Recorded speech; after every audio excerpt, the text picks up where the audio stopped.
Radio Free Skaro!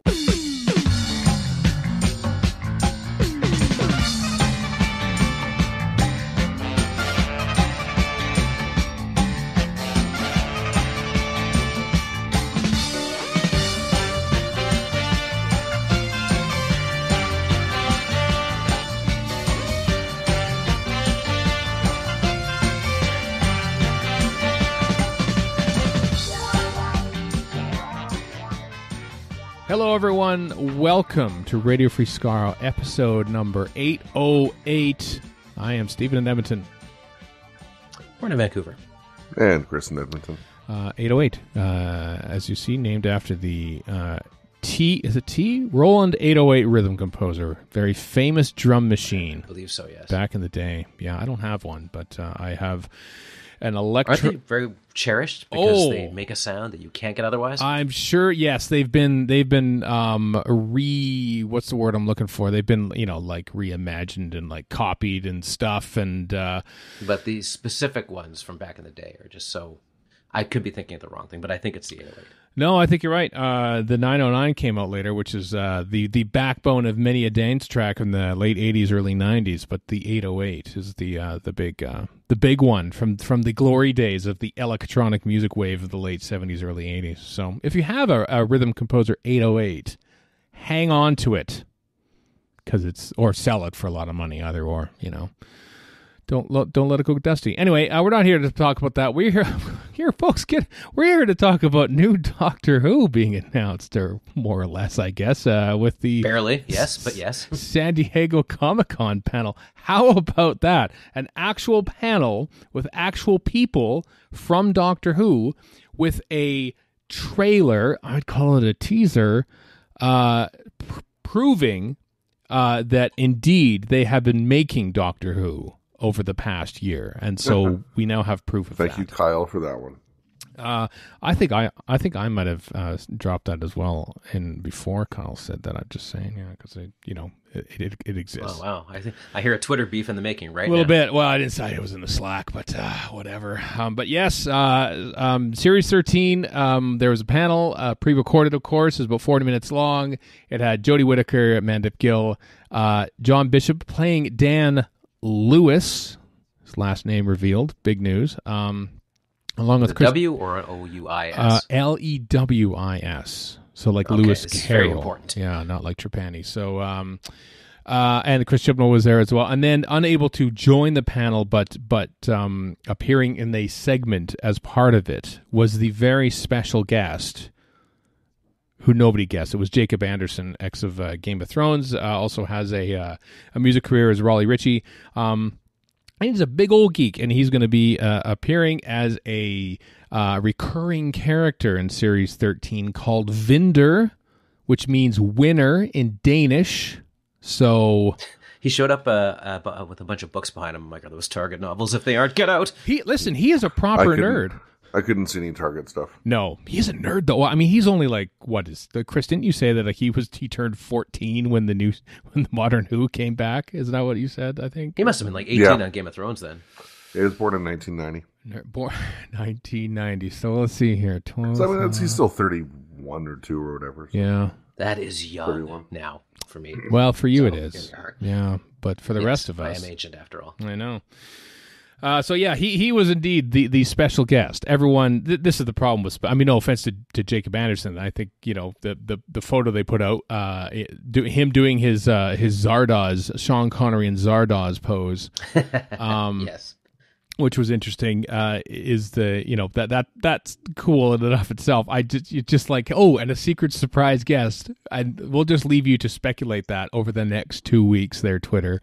And of course, everyone was going. Yeah, and then Twitter did what it usually did. Yeah. Chose the worst possible ideas. Yeah, just going, all off. I mean, I didn't hear Stacey Abrams. I was half expecting that one to be part of it because, she's that would have been Doctor cool. Who I mean, fan. nothing against Jacob Anderson. No. It would have been kind of cool if she showed up. See, this is the problem. with with letting people guess. This is what you hype get trains? with Yes. hype trains. Yeah, this is what you get. No problem. No offense to Jacob Anderson. I mean, I'm intrigued by it, but early into the panel, it was said it was somebody from Game of Thrones, and unless it was Gwendolyn Christie, I was never going to be happy anyway. So Kit Harington. Yeah, he could show up. I mean, the thing with Game of Thrones is that there's lots of British actors in there, and not that you need to have British actors in there, especially. David Warner. Practically all of them. Not David Warner. David Bradley. David Bradley in Doctor Who As Vinder. Yes. Yeah. Anyway, the big thing was that there was a trailer, quote unquote, more of a teaser.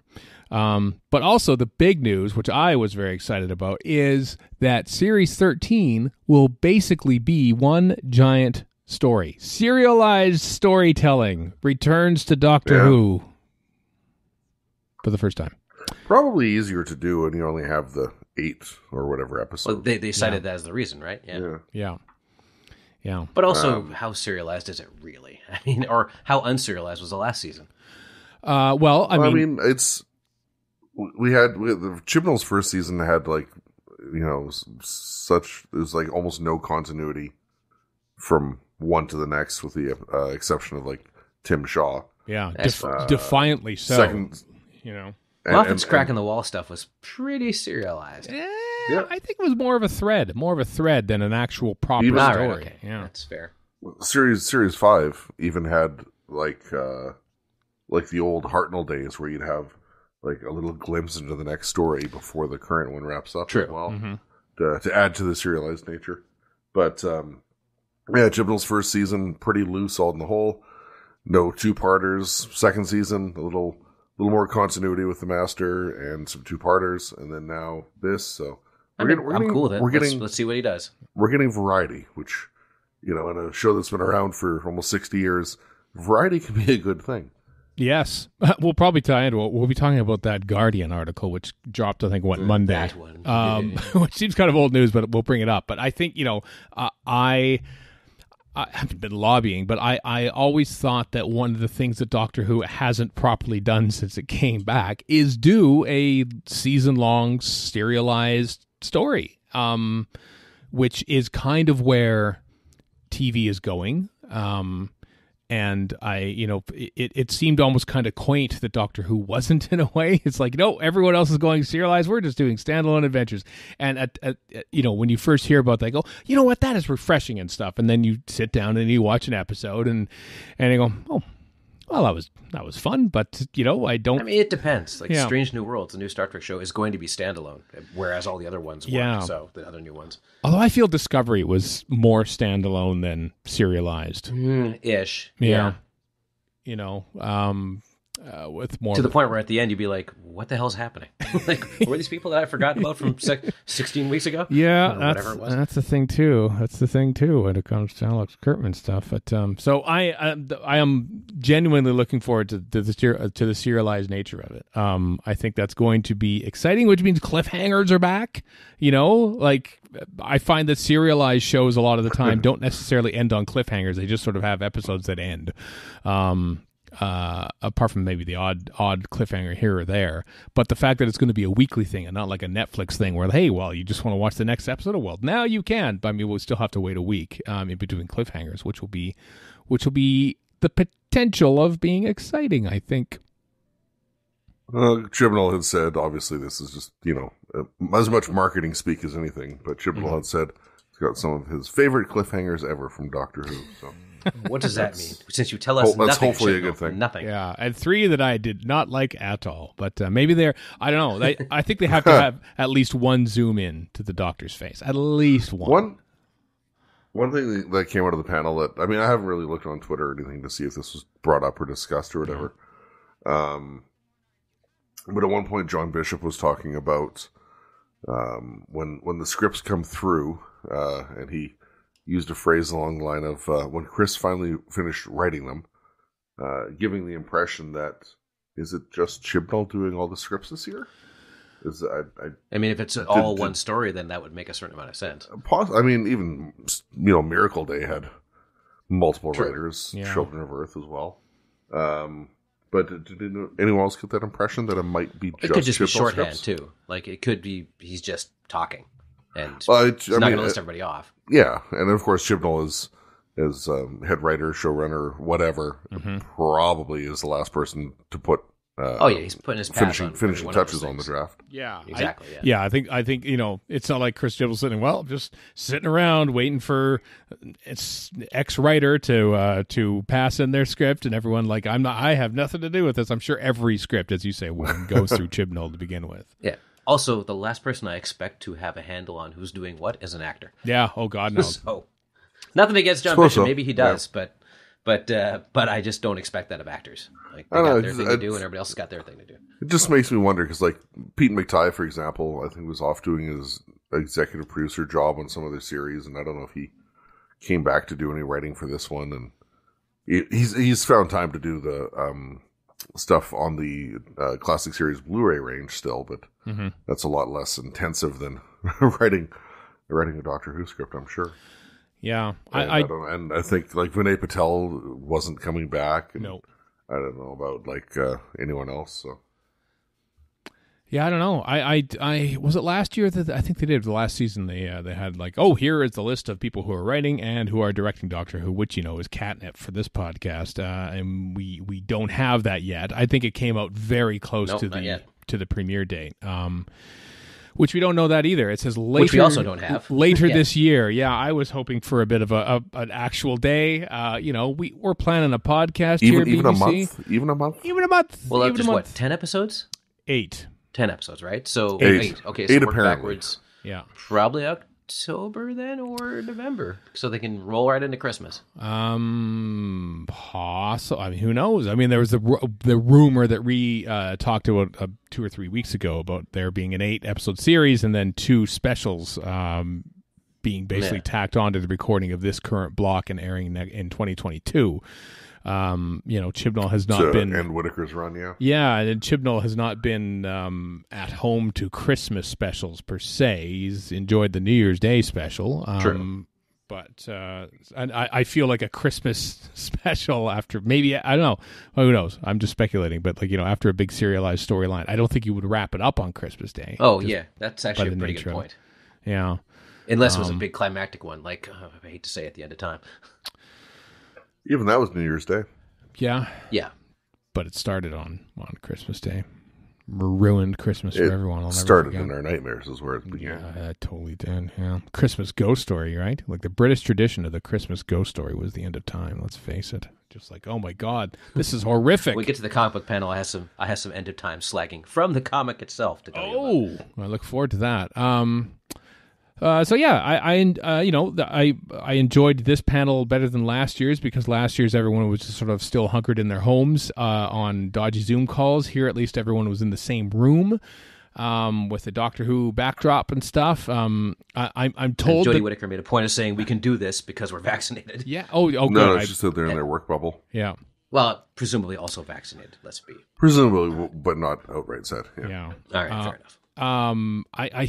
I've heard tell that basically Comic-Con was requiring people who wanted to submit panels to basically have them done and edited like a month in advance. So what we watched today was recorded some time ago. Apparently, I don't know what stage of stage of production it is. I wonder if the trailer is many weeks old or if they just stapled that in at the end. I don't know if this is just reading too much between the lines probably, but Bishop said they started filming, or at least he started filming in November and calling it about 6-7 months ago. So this being recorded in June could be quite plausible. Yeah, it's probably when it was. And did they mention they were in Cardiff at the time? So that would mean they were probably still all working together. Yeah, at the outset, yeah. Yeah. And I did see that John Bishop, who, by the way, appeared on a podcast, I retweeted it from the RFS account like shortly before we press record here. He appeared on a podcast early this month in July with Jacob Anderson. Of course, not talking about Doctor Who, but I just found it intriguing that they were both on a podcast talking about things, nerdy pursuits and whatnot. So, but I did see that John Bishop is doing a comedy tour or something in September or August or something like that. So obviously, he's not shooting any more Doctor Who at some point to be able to plan on doing a comedy tour. So I feel like the production itself. Breaking news: he dies at the end of the series, or at the very least, they've wrapped production on this block, or will be, at some point. But yeah. Two other things that I enjoyed as takeaways. Number one, Mandip Gill mentions there is the return of some old foe or foes. Mm-hmm. Tractators. It's got to be tractators. Always right? tractators. It's long overdue. Yep. Long overdue. Tractators and Fomasi. And the Borad. And the Borad. Love it. Bring it on. And also, when they showed a promo shot of the new TARDIS team, Bishop saying how Mandip Gill and Jodie Whittaker looked, whatever adjective he used, but they looked really good, and he looks like the guy who plays darts with your uncle. I realize he's a stand-up comic, and that's the bread and butter of stand-up comics. But I enjoyed that self-deprecation. Yeah. The thing about John Bishop is I had no idea what he sounded like, so I almost half expected him to open his mouth and it'd be like when Jared Kushner talked, and you're like, oh, that's the voice of an angel that hasn't yet hit puberty. But no. Whoa. Was not expecting that. No, I've watched a few clips of it because right when he was announced, like you, Warren, I had no idea who he was. And so I watched the odd clip, mostly of talk shows and everything else. So this was the first time that I actually properly feel like I really actually heard him speak. And I love the accent, and I love how deliberate a speaker he is. And that I can understand him a little bit. And I know he takes his time. He takes his time saying things like an ent. Yeah, he didn't. I'd say he won me over in this. I'm perfectly fine with, not that anybody cares. No, but I'm perfectly fine with seeing him as a companion now. Yeah, I also they mentioned this on the panel because they let off with Chibnall sort of saying, "Well, here's what's happening. It's a serialized thing." We join the show with the Doctor and Yaz having been on several adventures on their own already, which I like. Just saying, because I'm Team Thasman. Because that lets them grow closer as Thasman. Yep, absolutely, Team Thasman all the way here. But it also just means that and we see her saying you're holding secrets from me in the trailer, so there's some sort of interplay going on there. I bet you a lot of those supposedly massively huge shots for the trailer are probably 5 minutes into episode 1 or something. Oh yeah, like that. That's a long-standing tradition. Yeah, of us over-reading everything that's in the first episode. I enjoyed the irony of holding back the holding back the identity of the person, the special guest, but the BBC Doctor Who Twitter account put the trailer out before the panel, so you get to see lots of Jacob Anderson in the trailer. Yeah. Are you telling me the BBC is hapless when it comes to this stuff? Because I don't know if I believe you. I had no idea who Jacob Anderson was, and I really still don't. But he was there a lot. Yeah. Yeah. And the way it was with all weekend with this Comic-Con at Home stuff is that it wasn't a live streaming panel. The Comic-Con dropped the entire panel on YouTube. You could skip through the panel the second it dropped to be able to look at okay, there's a trailer at the end there. Okay, there's Jacob Anderson right there, so and they had an embargo press release for 20 minutes past the hour to sort of guess what, everyone, Jacob Anderson is on the Doctor Who now. I guess, yep, we knew that. We saw him in the trailer that dropped 20 minutes ago, and indeed when I skipped ahead on this YouTube stream. So that's what I did with the Star Trek trailer on Thursday. I just skipped all the trailers. I'm I don't care about anything you have to say. Show me the trailers. Yeah. Yeah, well, so there we go. To sum up, Jacob Anderson playing new role, Vinder, which they made a big thing out of. I guess that perhaps he was the Watcher, the new series Watcher, and that he'll be the next Doctor or something like that. But he was carrying a gun, so who knows? Please don't start that rumor, which is probably already started. I know. Then I thought Vinder. What does Vinder mean? Oh, it means winter in Danish. So I thought it meant Watcher in another language or something like that. Because yes, I've already done it all. It means he's a salesman. He's a salesman.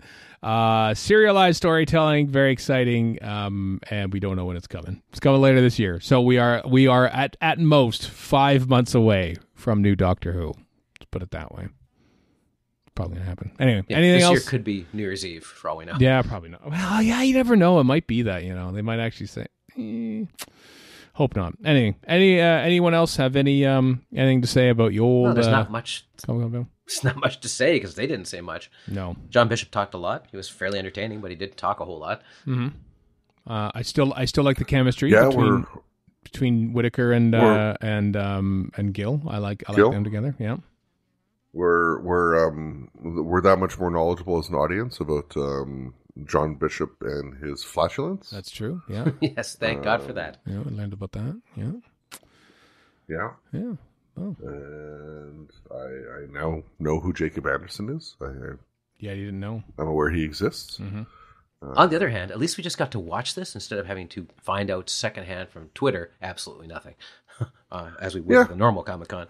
Or being slave to like a live tweeting of it or something like that. That's what I mean, yeah. Where who Which knows what gets missed or overemphasized incorrectly or whatever. Yeah.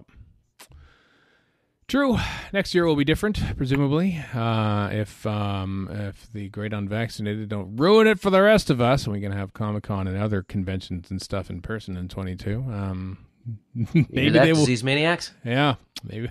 Yes. Don't ruin our Comic-Con panels for us. You. The most important thing about this entire crisis. Yeah. Comic-Con panels. Yeah. Yes. And there was also that was the older Doctor Who content this weekend at Comic-Con at home, the Titan Comics Doctor Who panel talking all about Missy, because that's the current series of issues. Yes, Warren, you watched a bit of it? I watched the whole thing. Writer Jody Houser and artist Roberta Ingranata, and I can't remember who the editor was, but the editor for the Titan line. Mm-hmm. And they talked about Missy Comic itself mostly, but also like their start in fandom and what they like doing with it. And also they did talk about, I checked out all the Missy Comics after the fact, after the panel, and they are indeed delightful. They did make mention that they have, because she's impersonating Doctor Who, which is what she calls herself in it. I don't know how much I can give away here because I don't want to spoil the comics for anybody, but she has a Doctor Who version of the Missy costume, which is kind of cool. And also they go back into previous Masters timelines, and they make fun of the end of time, and just kind of shake their heads looking at that and yelling about food. So there's some interesting bits. I appreciate that. Well, it's perfect. But yeah, it was just, comic book panel. So they talked about the comic itself and fandom, and that was kind of it, really. Yeah, well, it's fun. Sometimes it's fun to celebrate and talk about things, right? Like we do in this podcast for 808 episodes. So, apart from the one where we reviewed The End of Time, which we did not like Doctor Who that day. So there. Anyway, the links to both panels, the press release announcing Jacob Anderson, and indeed the trio, the group shot of Jodie Whittaker, Mandip Gill, and John Bishop. Links in the show notes at radiofreescaro.com. No time lapse this week because nothing happened in history. Maybe next year in the time lapse we'll talk about this panel as being in the time lapse, but literally hardly anything. Slipback premiered on BBC Radio this day in history, 1985. Yay! Yeah, so cherish that. So instead, we'll go back to our new regular feature, which is looking at the latest issue of Doctor Who magazine with Emily Cook. Doctor Who Magazine Preview with Emily Cook. Yes, I'm joined once again to talk about Doctor Who Magazine issue 567 with Emily Cook. Hello, Emily. Hello, I just realised that those numbers are in sequence. 567. They are for one of the rare times. 456. Did you do a Torchwood issue on when it was 456? I wonder way back when in honor of the chilling villains from Torchwood, Children of Earth. I don't remember if that was the case, but that was before my time. But I've been working on issue 567 for a while, and it's only the first time I've twigged it's 567. So there you go. I was hearing you say it aloud just there. It's right there. It's an easy to remember. Yeah. And it's in the summer, and it's celebrating summer, and with a whole host of things from the summer and the 1970s, which a lot of people like to look back on with fondness. Speaking of summer and vacations, essentially, Johnny Morris has a nice little tie-in to vacationing and historic Doctor Who filming locations. Yes, so just kind of in keeping with a bit of a holiday summer special, we've got a really fun article, which is a bit of a guide to travel without the TARDIS. So holiday destinations that you might be able to go to on Earth, but they're all Doctor Who locations. So you can have a look through, pretend that we're all allowed to go on holiday, pick where you might like to go. There are all sorts there. You can go to New York. Obviously, that's a popular. It's been in several episodes, hasn't it? New York. It has been now, yeah. Port Merion, you could go to Port Merion, Brighton. I'm not going to read through all of them because it will ruin the surprises. But it's quite a fun article. And actually, after the world returns back to normal, you actually could visit some of these places if you wanted to and use the article as a genuine holiday guide. Well, I went to the UK for the first time in 2015. And let me tell you, I had friends and others telling me where various things were shot. So and these aren't like glamorous locations, like, the BFI staircase featured in The Frontier in Space from 1973. Yeah. So people were going, oh, look at that, the London Eye. I'm looking at the cement brutalist staircase that featured in an episode. But it means something. It does. It does. I will spoil it to say that there's not Vancouver, the only place where they shot in Canada over the course of the nearly 60 years of history in Doctor Who, is not featured on this, possibly because it didn't play Vancouver in the actual TV movie in 1996. It played San Francisco, but I can confirm that I've been at least, probably mostly by accident, on a couple of the filming locations for the 1996 TV movie. So that's a bonus that we can add, courtesy of this podcast. So if you're listening, you get a bonus entry to our Travel Without the TARDIS article. Perfect. Then the bulk of it is taken up by something I didn't know much about. I know about like the 20th anniversary celebrations and the exhibitions like Blackpool and Longleat.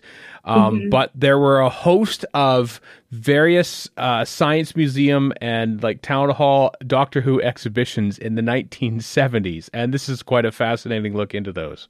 Yeah. So these are some of the earliest Doctor Who, BBC Doctor Who exhibitions in the 1970s. And we have 3 articles that focus on 3. So we've got like the Strand Doctor Who exhibitions, and within that we look at the Science Museum that was in London that kind of kick-started the BBC Doctor Who exhibitions. Middlesbrough Town Hall also hosted a BBC TV special effects exhibition.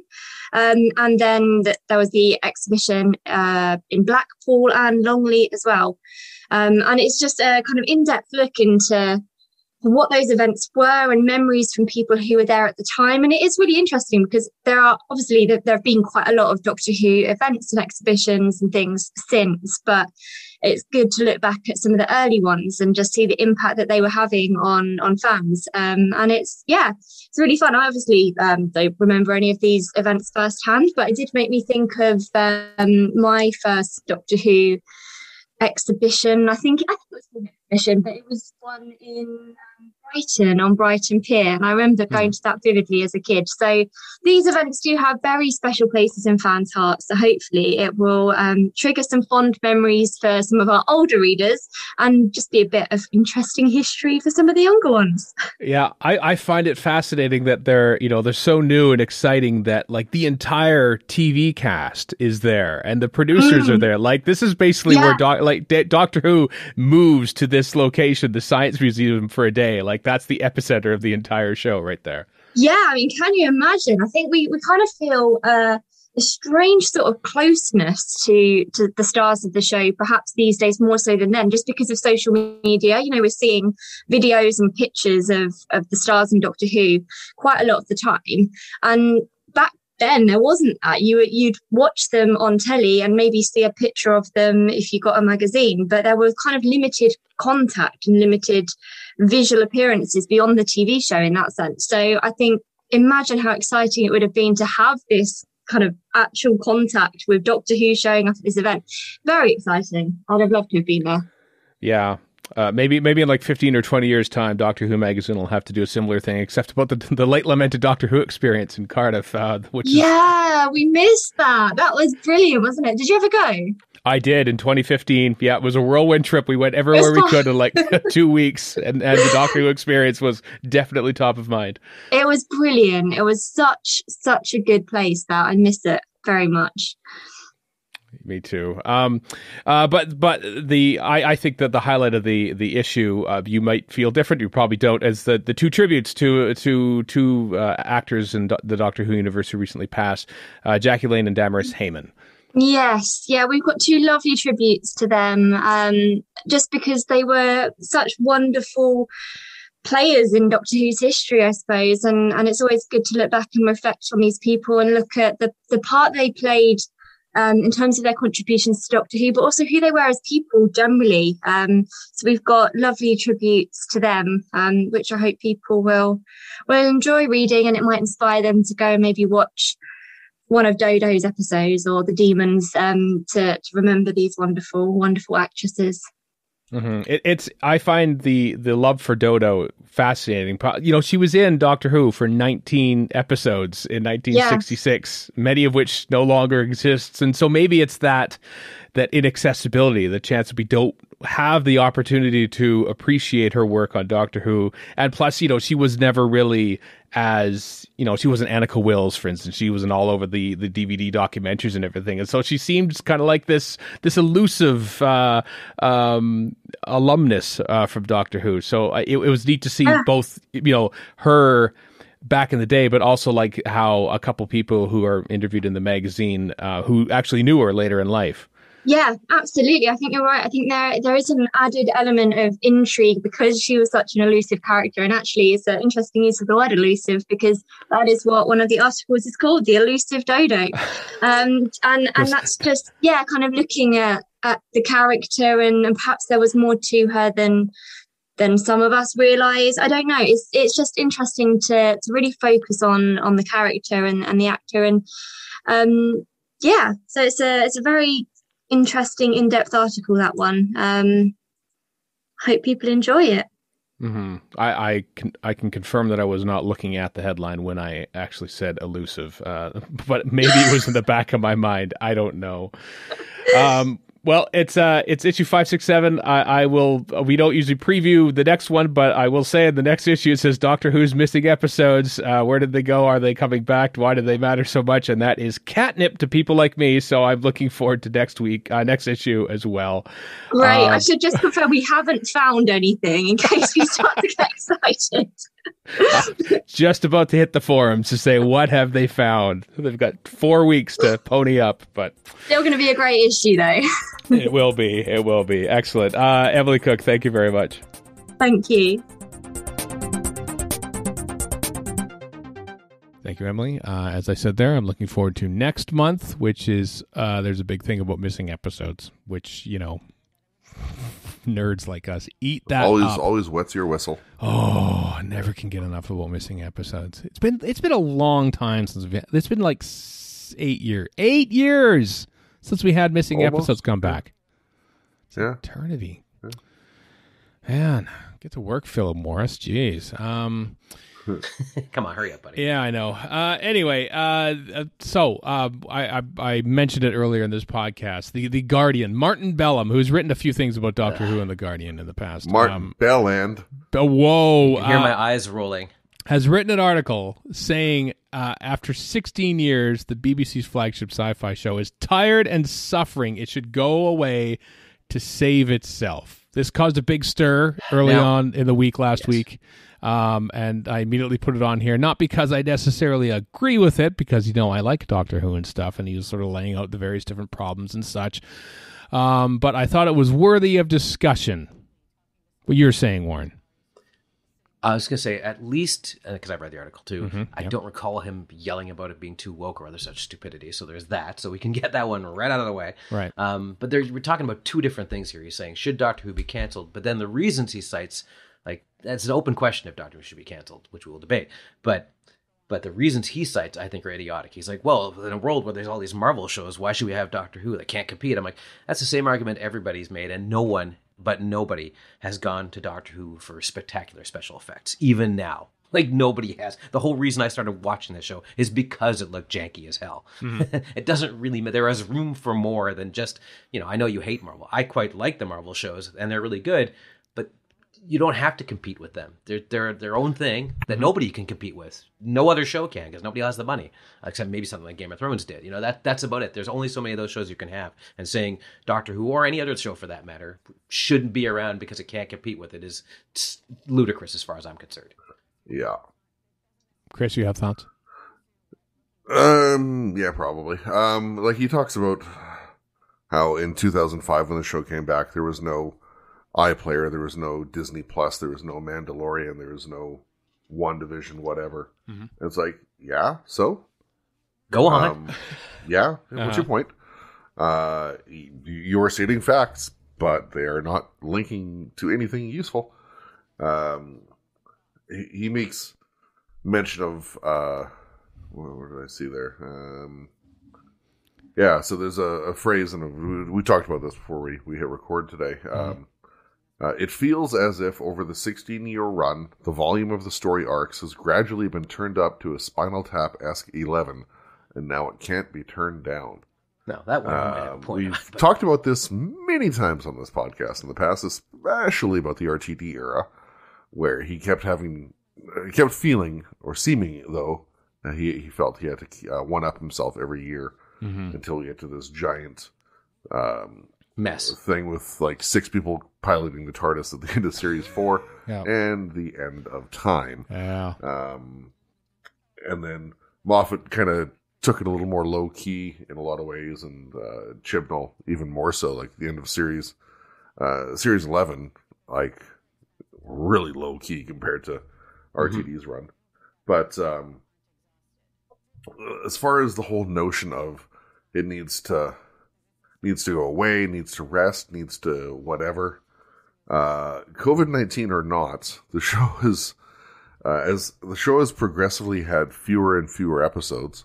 Like, we had 13 plus the Christmas special, and then you get to Capaldi's era, you've got 12 plus a special, and Whittaker's era, you've got 10 plus a special, and like, so we're getting less and less stuff as time goes on, which means there's more and more of a gap in between. Production schedules are taking longer. So we're basically getting a rest every gap between one season and the next anyway. It's a legitimate question to ask of any show that's 16 years old, more or less. But yeah, like Chris said, we are, and also this show is unique in that you can just kind of flip it over and go, okay, we got a new showrunner, a new doctor, all the rest of it. It is a new show every 3 or 4 years, one way or the other, basically. And so, and yeah, besides that, going back to this Marvel thing, or any TV show that isn't on the BBC, it doesn't have the same mandate. Oh, the ratings are going down. Who cares? It's on the BBC. That's not important. That's not what it's for, right? If it's on a TV channel making money, okay, fine. Then you might have an argument. But I mean, the BBC Marvel is there to make Disney money. This is not there to make the BBC money. Yeah, I mean, the BBC still has to justify what it broadcasts. Yeah. If it doesn't get the eyeballs. But it's there for different reasons. It is there for different reasons. And as we've talked about ad nauseum before, all the distribution deals and like that 5-year agreement with China, for example, a few years back, all that kind of stuff. It's like, whatever happens on the BBC, this is still getting sold worldwide for cha-ching big bucks. And that will keep it going even if nothing else does. Does it may not be on BBC One if it keeps going, but it'll keep going. Yeah.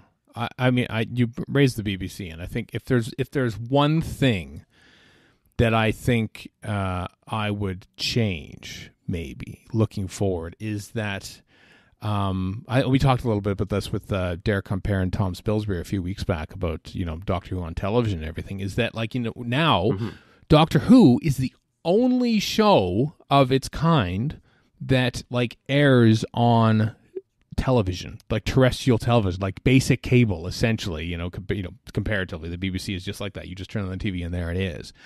And I am wondering if maybe finally that time has passed. I think some people think, oh, well, Doctor Who could still be that appointment TV, you know, like what Line of Duty became this massive appointment viewing earlier this year on Sunday nights.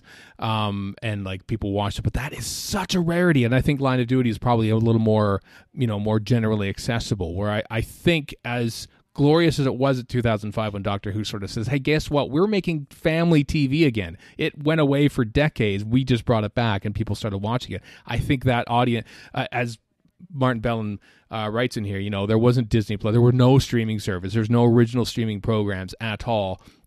Appointment television was all you had. And I think that the universe has moved away from that. And I love the idea of having a time to place for, well, the UK and those people who can actually access UK television to watch it at that time. But otherwise, you're waiting like 9 hours for it to show up on BBC America on a Saturday night or Sunday night with commercials. And I'm starting to think that maybe Series 14 should be on HBO Max and drop and you know, at 1 a.m. or something on whatever day it is, and people can watch it throughout the course of the day. Like the Marvel stuff. I'm kind of thinking it's time or for anything that. else for that matter. I'm thinking it's time That's for that. fine. Because I think you know, it's becoming, you know, we don't know when the show is coming back because we don't know when the BBC is going to schedule it. You know, it's still kind of now this football that's kicked around by the BBC, and whereas if you're making a streaming show, well, here's a great time to launch it. We'll just drop it right here, and you know, it's not that easy. I'm sure the Mandalorian doesn't go, guess what? We're gonna make the show and drop it whenever we want us to, and you're gonna just listen to us. It doesn't work that way, but I think that would have a lot more control over its own product if it dropped on the streaming service. And I kind of hate to say that because I do miss the, you know, watching the tail end of Country File and just but I can excited. see the BBC very, very, very gun shy of that for two reasons. One, it kind of goes against their mandate, and two, they tried that with BBC Three and it didn't really work. So I can see for them at the time. So I can see them going, and it's also a giant bureaucracy that probably isn't going to react as quickly as you think it would. Mm-hmm. The British market and the American market and the Canadian market and the French market and the Egyptian market and the whatever, they're not the same thing anyway. So what works in one place doesn't necessarily work in another. But a few things to make mention of. One is, in the article, at least the author goes so far as to suggest some alternatives. He just doesn't like, you know, call doom and gloom and leave it at that. He's like, maybe the BBC needs to try something else, like a break, a feature film, co-production deal, anthology series. Like, he comes up with other suggestions, which is very, very good. As well for the family viewing stuff. I mean, yeah, it's probably a gulf in the TV schedule, but since Doctor Who has come back, things like X Factor, Britain's Got Talent, Strictly Come Dancing, whatever, stuff like that, those have all become big family-based shows as well. So is Doctor Who's time as the family show, is that over? Does it need to move on from that and do something else? I think so. Well, the other thing is this article presumes there's a problem in the first place. And let's not ask people our age who have been watching this show forever. How about people who just started watching that show? Maybe they have a completely different perspective on this than this guy who presumably has watched all of Doctor Who, at least the new one. Yeah. New in quotes. Like, it's our opinion is one thing, but it's not the only one. And it's one that doesn't even matter in the grand scheme. Yeah, exactly. Yeah. I also want to address the thing where they're talking about like the glacial pace of production when it comes to Doctor Who. You know. But it is. It takes like 18 months basically. We are in the point where it's 18 months between seasons. I'm just comparing it to like, you know, Marvel and stuff, but. Let's face it, Doctor Who doesn't have an expanded universe. There aren't, you know, Mandalorian Season 3 hasn't even begun production yet. You know, we won't see that for at least another year. But in between, there'll be all these other new series. There'll be 10 more Star Wars series. So there's always a Star Trek, same thing, you know, but you don't get Picard, you know, Discovery yet, but you do get Strange New Worlds, and then you get Picard, and then you get this, well, the end of the Michelle Yeoh show is still in dry dock, but, you know, there's always a different show to keep that sort of train rolling. You're talking about giant piles of money. Huge. Like all these streamers, like Apple are throwing, for instance, are just throwing insane piles of money because they have it. BBC doesn't have that money, nor should it be spending that money. They, again, have a mandate to not waste people's taxpayer money. Like they get what they get from the license fee. That's they what do they got. but it is a BBC Studios production more now. I know, but think. I'm just saying, like Marvel, those Marvel shows, and I'm not criticizing. Loki cost as much as a movie. It's just 6 parts, right? It's like basically a 3-hour or whatever, that 6-hour movie. So, but it's as expensive as something like I don't know, probably one of the lesser expensive Marvel movies, like an Ant-Man as opposed to an Endgame. But basically, yeah, just titanic amounts of cash. Game of Thrones costs what, $10 billion an episode? So at much, least 14, so 15? much, if not more, towards the end. This is not money Doctor Who or any other BBC show has, or should have. Let's face it, should have. Yeah, more money doesn't necessarily make it better. I think TV is dangerously close to a Heaven's Gate moment where it's just like it's just going to collapse in and of itself because they're just spending so much money on making these shows that you get I can't remember who said it was that Jupiter Rising, the Netflix show that they paid literally $250 million to make. Jupiter's Legacy. Jupiter's Legacy, and everyone hated it, and they canceled it outright. Okay, so I'm going to jump in right there because I have to. Last night, I started watching Jupiter's Legacy, two of the 8 episodes. Oh, God. Expecting, because I heard nothing good about it. Right. I haven't heard much in the first place, but what little I had heard, I'd heard nothing good. I'm enjoying the crap out of that thing. All right. It's really actually good. I really enjoy it for what I've seen so far. But knowing that it's been canceled, knowing that they overspent on it, knowing this, that, and the other thing, it's like, okay, that's going to probably, like diminish my enjoyment of it somewhat. But which it shouldn't, but it does. You're right. But it does. But so far, I'm liking the ride. You're right about the Heaven's Gate thing, though, because, and this is not related to what you were just saying, Chris, but I saw somebody in TV, I think a showrunner of some sort, I can't remember who, and he said, is it good or is it expensive? That's the question he said whenever he watches Prestige stuff. And I've watched some Prestige stuff and going, is it just slick or is it actually decent? I can't really tell. Yeah. For a reference, by the way, I realize that Heaven's Gate was also the name of a doomsday cult in the late 80s, but Heaven's Gate was a motion picture that they gave Michael Cimino after he directed Deer Hunter in 1978. And so basically gave him carte blanche to make this expansive Western movie. It went so wildly over budget and was panned by critics and bombed at the box office that basically Hollywood said, you know what, all you auteurs in the 1970s, we're taking back control because you're not wasting our money anymore. And maximum security, director prison for him. I feel like this is kind of where things are getting close to when it comes to TV. And I don't want Doctor Who, and that's what I kind of like about Doctor Who. It isn't this big giant behemoth. And also, I mean, to dump on Marvel a little bit because I don't enjoy the Marvel universe because I saw there was a blog post, so bear with me on this, but it basically called the Marvel TV universe as a Ponzi scheme. It just keeps promising a result somewhere, but you got like Loki, and then you got and then WandaVision, then there's another show. One.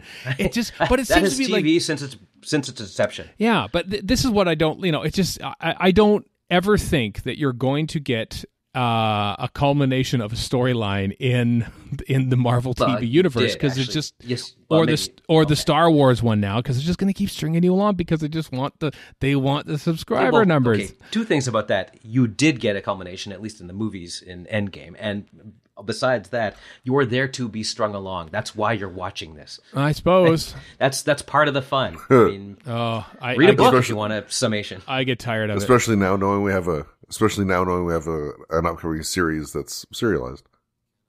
I know, but that's 8 episodes. Not like, here's phase 4 of the plan. You don't know that. Here are all the movies. You don't know that yet. What? What don't I know? Maybe it goes into series 14 or 15. Maybe it does. Who knows? But it's not. I doubt it. It's not going to span across like it's not going to be like Doctor Who Victorious, except all TV series basically. Here are the 8. If you don't like it, don't watch it. It's not like Marvel where you have a Comic-Con panel announcing 14 films and where they fit into the MCU. That's what I don't want. Yeah, how it changes the running order of what you should watch. And that's why I love Doctor Who because it's this thing that often gets grouped in the same genre as Marvel and stuff. It gets compared to because people are saying, Loki is basically Doctor Who with a budget. Well, listen, I saw some of those shots of the volume at the start of episode 1.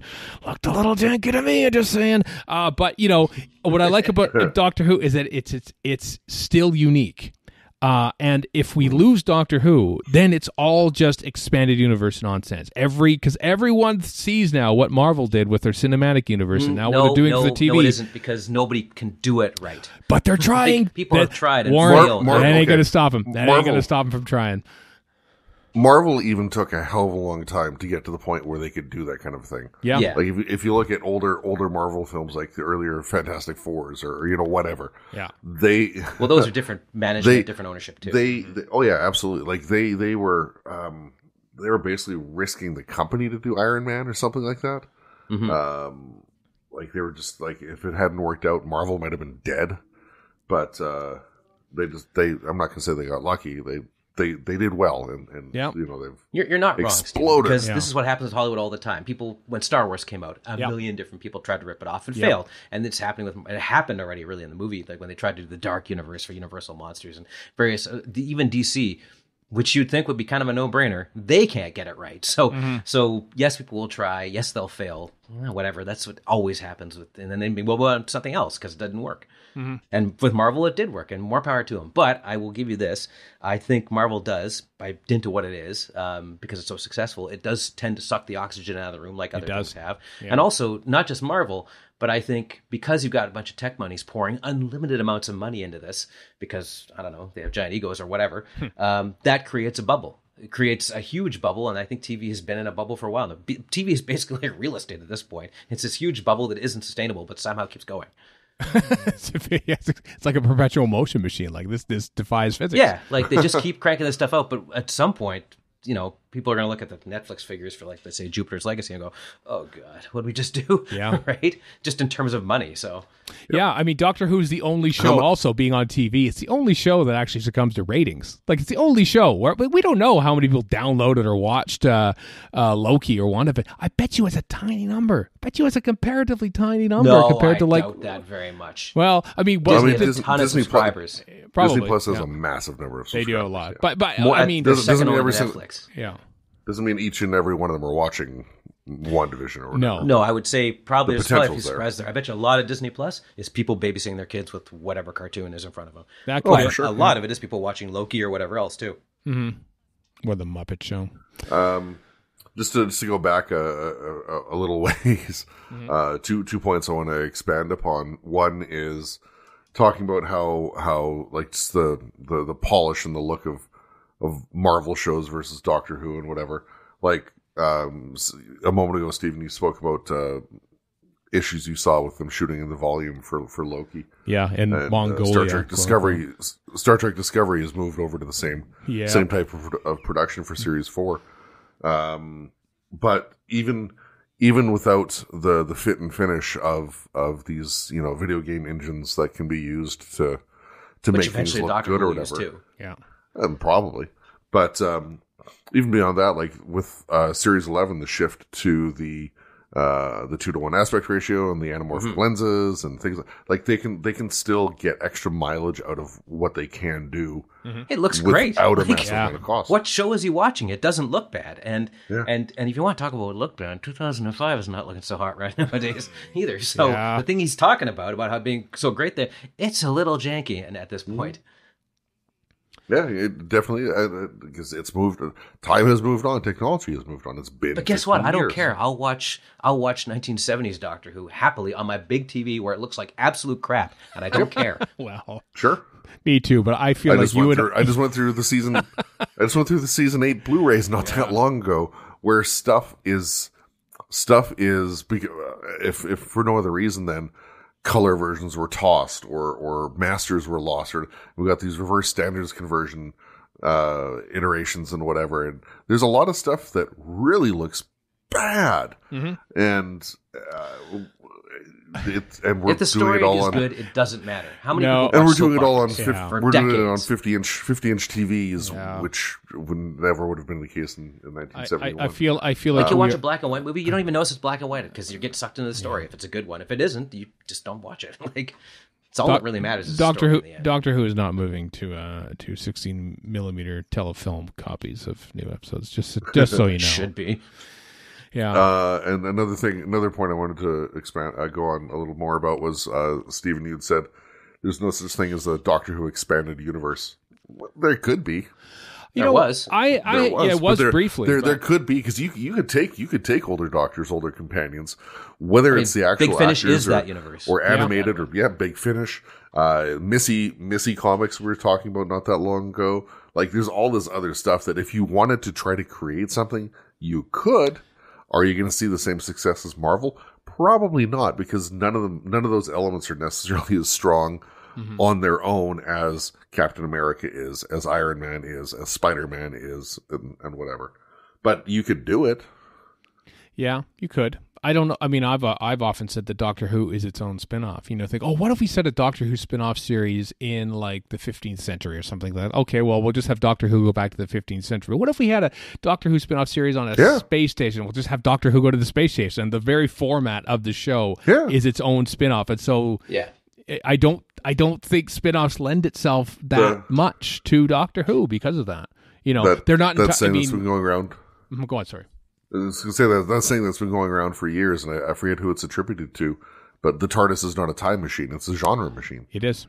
Yeah, absolutely. The other thing is only certain things have the weight is the wrong word for it, but the oomph to be able to do it. Star Trek can do it, Star Wars can do it, Marvel apparently can do it, and Happy Days did it numerous times over. That's true. So you want to talk about the Happy Days cinematic universe, and I do. Mindy and Shirley, Joni loves Chachi, even though he's a Nazi, and and it was itself a spin-off of Love and Happy Day. So there you go. Yeah.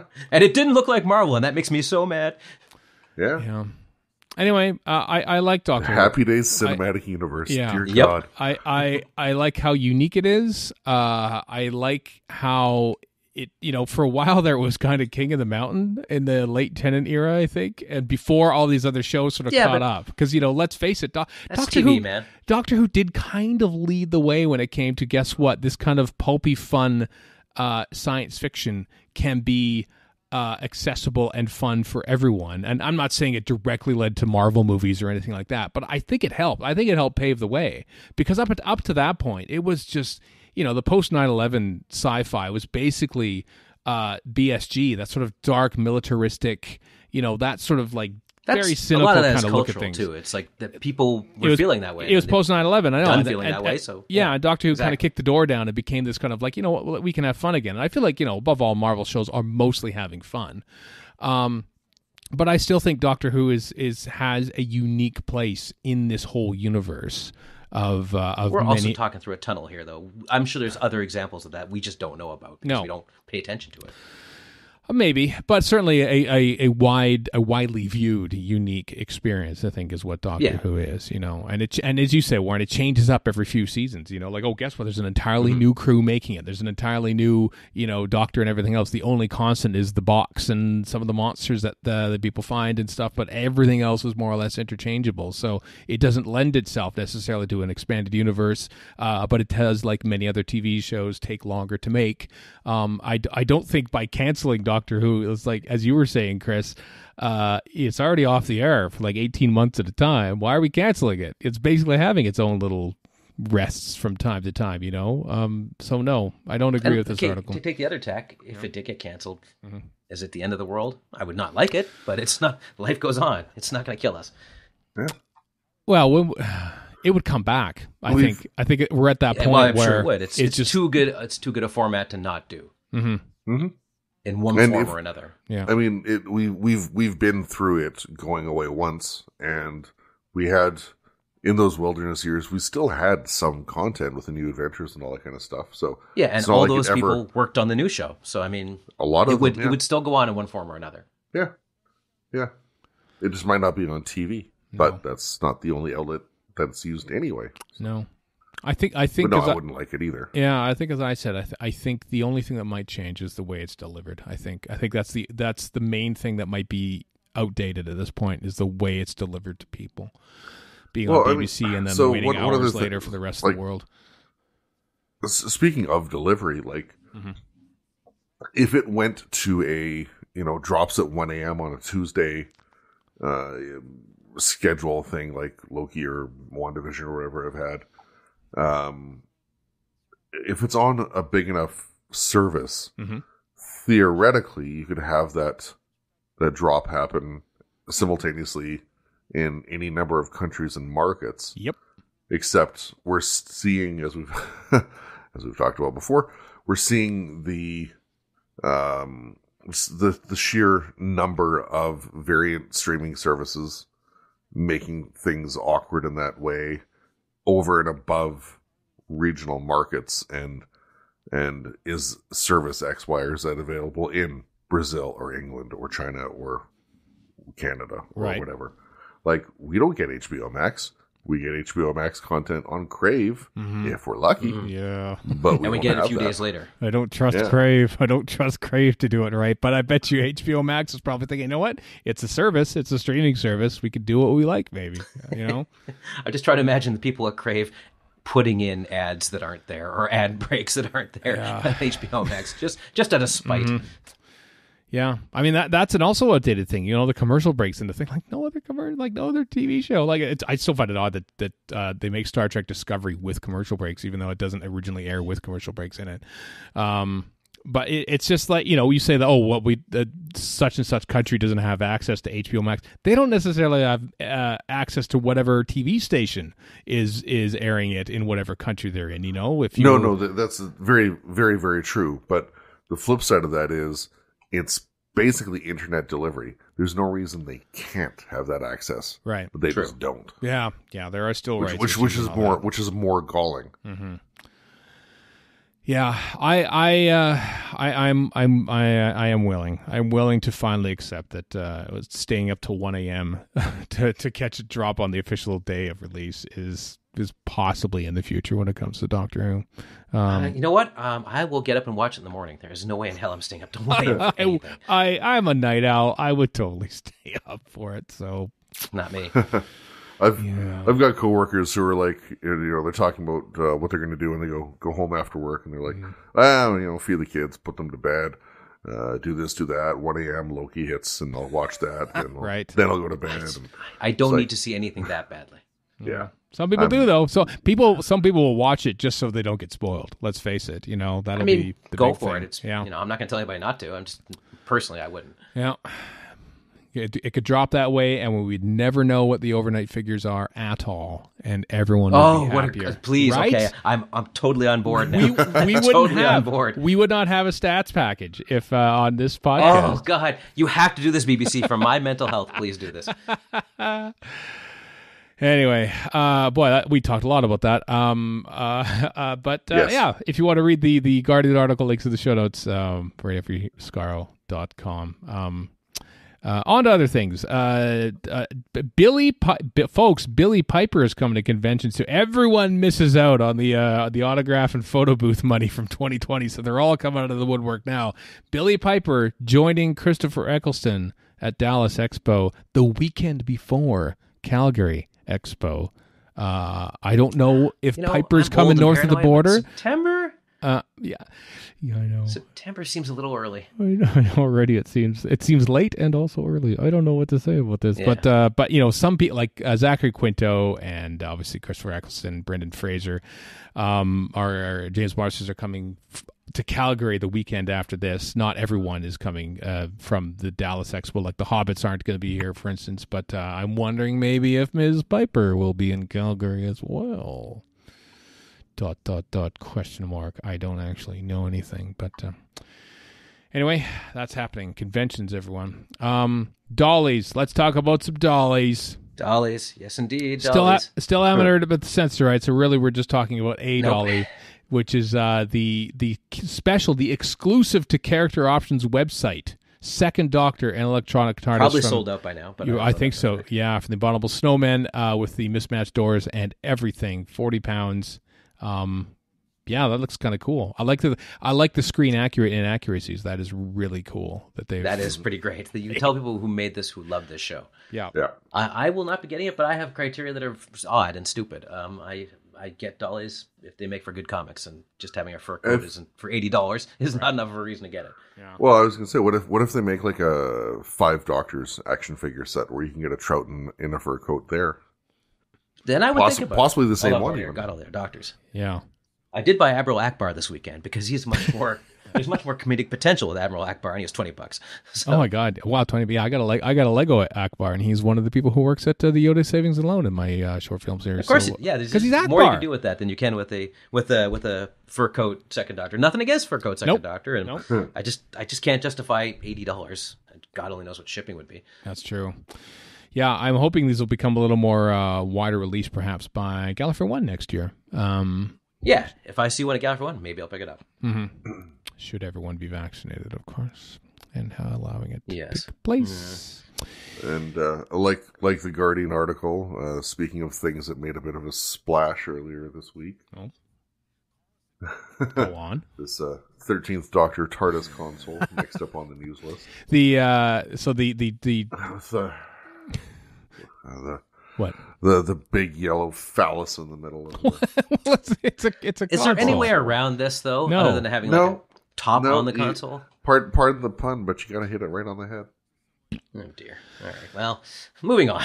Is this for the what you call the figure collection magazine? Right. That's what this one is. Yeah. The little minifigs Yeah. from Eagle Moss. So right? I don't know how, like, the description doesn't say how like wide or tall or whatever this is, but it just looks You don't like it? doesn't look good.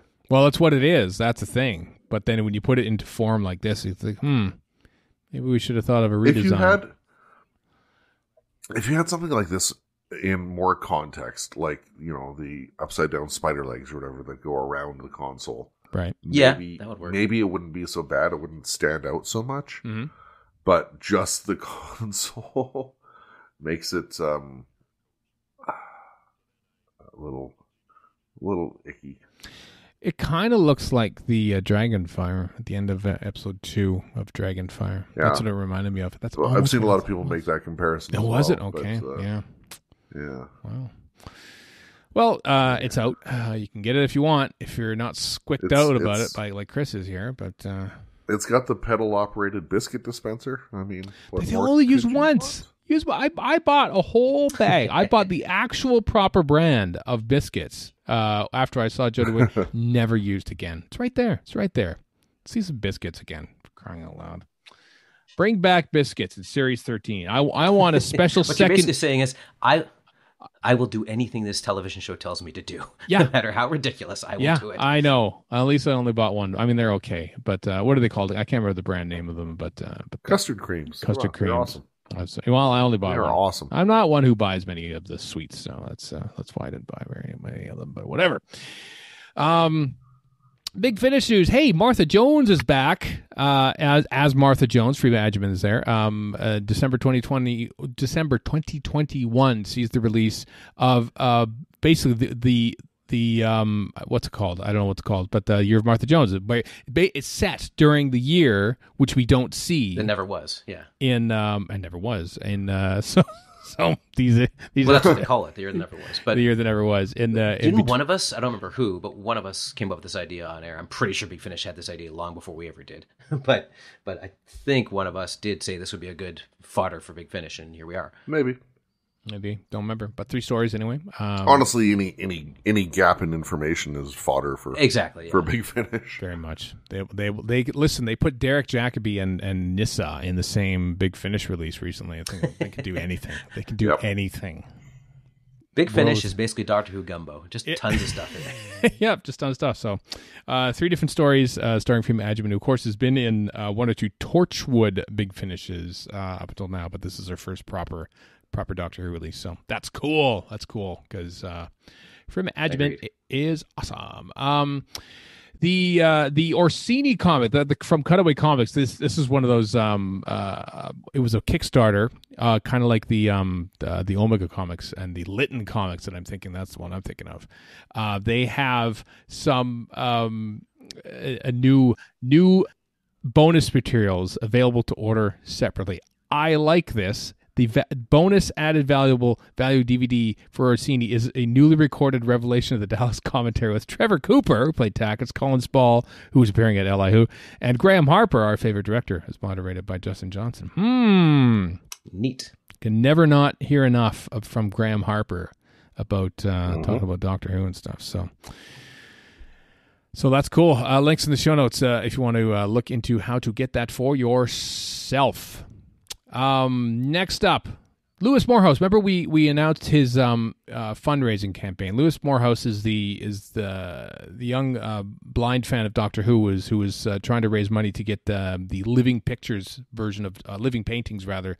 Touch and see Doctor Who books, be able to actually sort of feel them for vision impaired people, and it was lovely. They reached the goal. They're doing it, and Big Finish put out a conversation between him and Tom Baker. Tom Baker, our Doctor Who, which is quite sweet and lovely. Seeing Tom Baker interact with fans, especially fans, is great and inspiring as Lewis. So if you want to watch that, links in the show notes on the Big Finish website.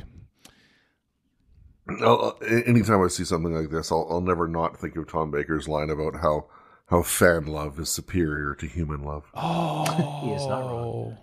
Yeah, what about fan hate? Inferior to real. Oh, that is. It's more intense. Yeah, than regular hate. It is intense. The Edge of Reality, the VR game that came out for VR headsets back whenever it was, 2020, 2019, I can't remember now. It is, as has been, this is going to be a thing anyway, but it finally has a release date for consoles and PC. September 30th, we'll see the release of Doctor Who, The Edge of Reality, starring the 13th and 10th Doctors. A new story written by Gavin Collinson, who of course wrote The Lonely Assassins. He was on the show. And it was a fun interview, by the way. It was fun talking to him. Yeah. It was fun. Anyway, the thing is, it's a first-person adventure because, of course, it's from VR. So I probably won't be able to play this very well before it's going to start getting a little bit queasy. So I almost feel like I'm normally a. Just go ahead. No, I might actually have to, if I want to play it finally, I might actually finally, after decades of talking about it, finally get a VR headset or something and play it the way it was. Yeah, but isn't that worse for your first-person aversion? No, oddly enough, because when I'm playing first-person games, which isn't very often, obviously, I feel like I want to look around the whole place, but I have to move the controller and sort of that latency between my mind wanting to look and the controller going there. That's what throws me off. VR, I want to look somewhere, I look and it's there, so I feel like I'm actually in the space, whereas I don't have that peripheral vision in first-person shooters. I just look at the price of VR because Half-Life Alyx, and I love the Half-Life games. It came out and apparently it's phenomenal, but you're throwing down about $1,000 to play that game, and I'm like, you know what? I'm not throwing down $1,000 to play that game. However, I will pay full price for this, which I normally don't do. I usually wait 6 months till the game's half price on whatever store it's on. This one I will pay full price for.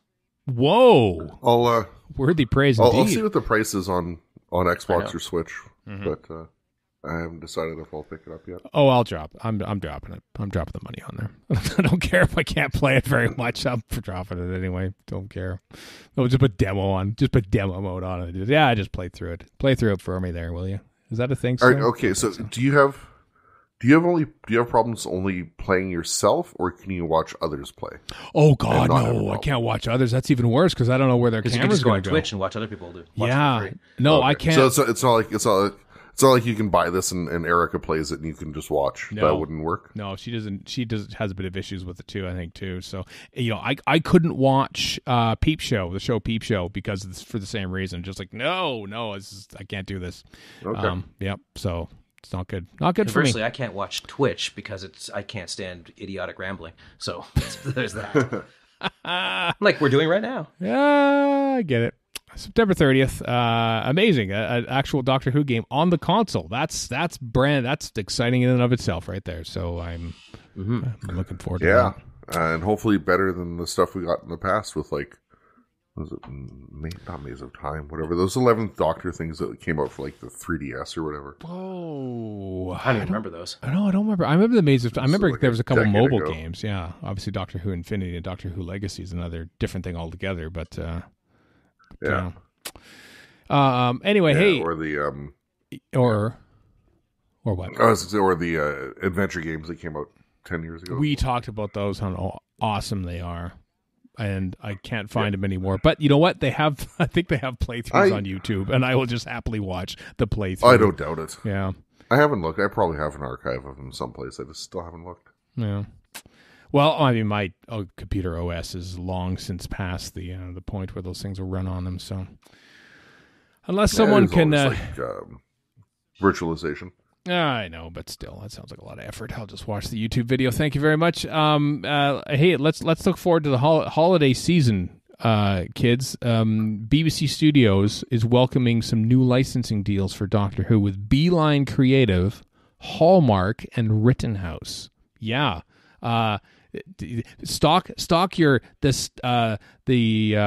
stuff the stocking. I'm just making up my own creative pitch here of your loved one with canine geeky tiki mugs, or 11th Doctor tiki mugs, or Dalek or TARDIS tiki mugs. You can get those now from Beeline Creative starting October 7th. Isn't that exciting? Why not decorate your Christmas tree with a TARDIS keepsake ornament with light and sound, or perhaps a 4th Doctor keepsake ornament?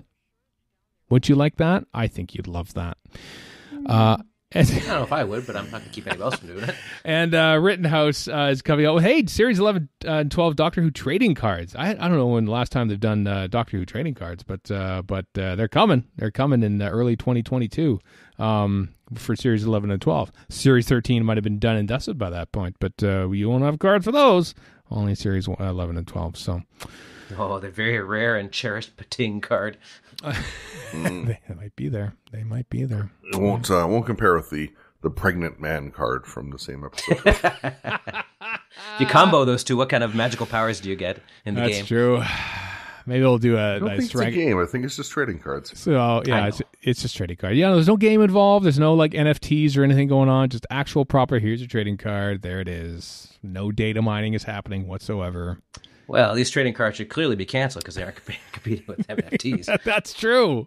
Marvel NFTs are stomping all over the Doctor Who trading card industry. Wow, that is a whole soup of nonsense we just said there. A little bit. A couple more things I want to tell you about. I stumbled on this series recently after the 21st edition of it. Adam Martin has a YouTube page. He's done other stuff on his YouTube page. Monster Adam Martin. Regarding Doctor Who, but he has a YouTube series that looking at the history of Doctor Who viewing figures, season through season. Attack, and I will not countenance it. It's great. It's great. I have literally binge watched these over the past 2 or 3 days. I'm halfway through season. So 15. Maybe you're not the right person to criticize Marvel if you're going to watch stats. Oh, it's fun. It's fun historical stats, like learning about why did it dip? Why did the series ratings dip for episodes 3 to 4 of Carnival of Monsters? You've made a big mistake there by using the words fun. And it's fun because there's there were power cuts in the UK and that was affecting performance and everything. And it's fun. Wow. It's good. It's well made. It's well made by Adam Martin. So I'm sure it is. Nothing against Adam Martin, but just no, thank you. Well, I am enjoying them. Maybe you can too. Link in the show notes. RadioFreeScar.com if you want to check out the YouTube page. I'm watching them all. They're up to season 21 right now. I think he puts one out every 2 weeks or something like that. So he's been going for about a year. Why aren't they dropping at 1 a.m. on Disney Plus? I ask you. I don't know. Come on. I don't know. And I should also say that there is a Morecambe and Wise. I know nothing about Morecambe and Wise, but I do know about Simon Harris, our good friend, whose voice you hear at the end of each and every episode of Radio Free Scar, reading out the credits and such. He has produced a new TV documentary about Morecambe and Wise. The highlight of this is that a new missing episode of Morecambe and Wise has been found by I think Eric Morecambe's son or something had a missing episode stashed in his attic or something like that. So that's very exciting. Simon told me about that a little while ago, and I kept stum about it. I didn't tell anyone, not a single soul, mostly because I forgot about it. But now it's exactly because you know nothing of the subject matter, so it's easy to forget. I suppose, but missing episodes, my internal Google search ping goes off, and I just look forward to it. So the Morecambe and Wise documentary, produced by friend Simon, is on ITV on July the 28th. So there you go. Huzzah. Well, there we are. That's that. There's a proper episode of Radio Free Scar here, of a whole bunch of talk and nonsense and stuff and things. Hope you all enjoyed that. Next week we have a feature on. Speaking of YouTube Doctor Who stars and awesome stuff, Jess Jerkovic, who does the Dudley Simpson piano stuff. I'm sure you've seen it on Twitter and stuff. He basically transcribes performs and then breaks down how it was recorded. He's going through all of not all, of select highlights of Dudley Simpson's Doctor Who music career. It's really great, so I sat down with him and had a chat with him, so you can hear that next week on this here podcast, Radio Free Skaro. So, until next time, I am Stephen in Edmonton. Born in Vancouver. And Chris in Edmonton. So long for now.